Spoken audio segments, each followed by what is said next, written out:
এইখান থেকে আমার সামনে যারা বসে আছেন, এর মধ্যে থেকে মুরব্বী যারা বসে আছেন, ওমরা বা হজ করতে গিয়েছেন, এরকম একজন হাত তুলেন। ওমরা বা হজ করে আসছেন, একজন মুরব্বী মানুষ, ওই যে লাল টুপি পরে বসে আছে, রুমন নিয়ে আসো তো ওনাকে। আপনি আসেন দেখি, সামনে সামনে আসেন, আমার কাছে আসেন।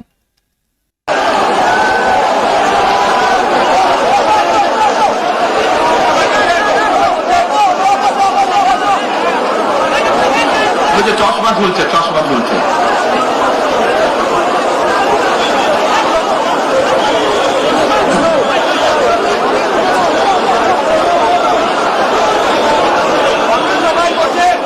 বসেন, আপনারা বসেন, উনি এখনই মঞ্চে উঠবে, আপনারা সবাই দেখতে পারবেন কে মানুষটা।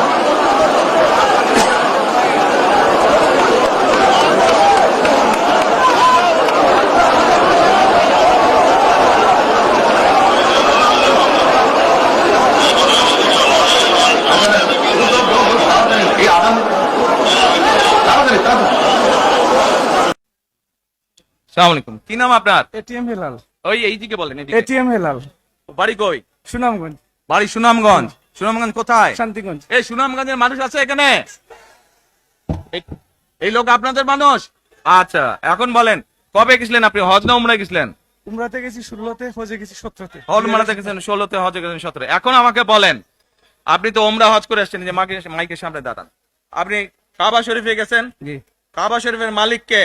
আল্লাহ। জোরে বলেন। আল্লাহ। কাবা শরীফের মালিক কে? আল্লাহ। আল্লাহ। আমরা মুসলমান সবাই, এই দিন দুনিয়ার আমরা যে এই পৃথিবী দেখি, এই পৃথিবীর মালিক কে? আল্লাহ। এই সূর্য নক্ষত্র যা দেখি তার মালিক কে? আল্লাহ। বেহেশতের মালিক কে? আল্লাহ। দোজখের মালিক কে? আল্লাহ। আচ্ছা, দাঁড়ান, এবার আপনি বসেন এখানে। আপনারা সকলেই সাক্ষী দিলেন, দোজখের মালিক আল্লাহ, বেহেশতের মালিক আল্লাহ, এই পৃথিবীর মালিক আল্লাহ, কাবার মালিক আল্লাহ। আরে ভাই, যেটার মালিক আল্লাহ, সেটা কি অন্য কেউ দেওয়ার ক্ষমতা রাখে? রাখে না। তাহলে কি দাঁড়ালো? নির্বাচনের আগেই একটি দল এই দিব ওই দিব বলছে, টিকিট দিব বলছে না? যেটার মালিক মানুষ না, সেইটার কথা যদি সে বলে, এক শিরকি করা হচ্ছে, হচ্ছে না? যার মালিক আল্লাহ, যার অধিকার শুধু আল্লাহর একমাত্র, সবকিছুর অধিকার উপরে আল্লাহর অধিকার। কাজেই আগেই তো আপনাদেরকে ঠকাচ্ছে, নির্বাচনের ফলে তাহলে কেমন ঠকাবে আপনাদেরকে বোঝেন এবার।